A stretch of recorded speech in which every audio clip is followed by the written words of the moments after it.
বড় বৈচিত্র্যময়, এই খুব সুন্দর চাকচিক, একটু পরে মেঘাচ্ছন্নময়। জীবনটা সত্যিই অদ্ভুত। এই ছোটোবেলায় সবাই আমরা বলতাম আমার মা আমার মা, আমার বাবা আমার বাবা। যখন তারা বৃদ্ধ হয়, আমি বিবাহ করি, আমার ছেলে সন্তান হয়, তখন আমার কাছে আমার প্রিয় প্রিয় মা, প্রিয় বাবা পর হয়ে যায়। পাঠিয়ে দিই আমি তাদেরকে বৃদ্ধাশ্রমে।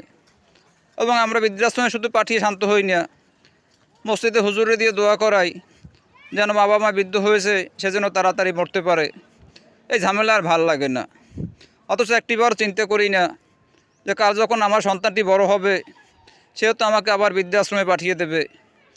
আমার জন্য তো মৃত্যু কামনা করবে, আমার জন্য তো বিভিন্ন রকমের দোয়া পড়বে, বিভিন্ন রকমের প্রচলিত নিয়মে দোয়াগুলো পড়বে যাতে আমি মৃত্যুবরণ করি।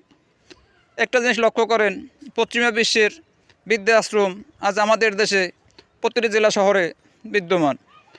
প্রতিটি জেলা শহরে বৃদ্ধাশ্রম এবং ভরপুর বৃদ্ধাশ্রম। একটি বৃদ্ধাশ্রম আপনি খুঁজে পাবেন না যেখানে কোনো বৃদ্ধ মা বাবা নেই।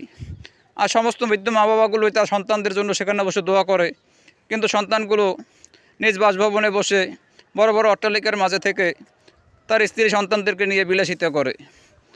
একবার সন্তান ভেবে দেখো যে বৃদ্ধ মা বাবার মতো তুমি তো বৃদ্ধ হবে, অতএব মা বাবাকে বৃদ্ধাশ্রমে নয় তোমার কাছেই রাখো।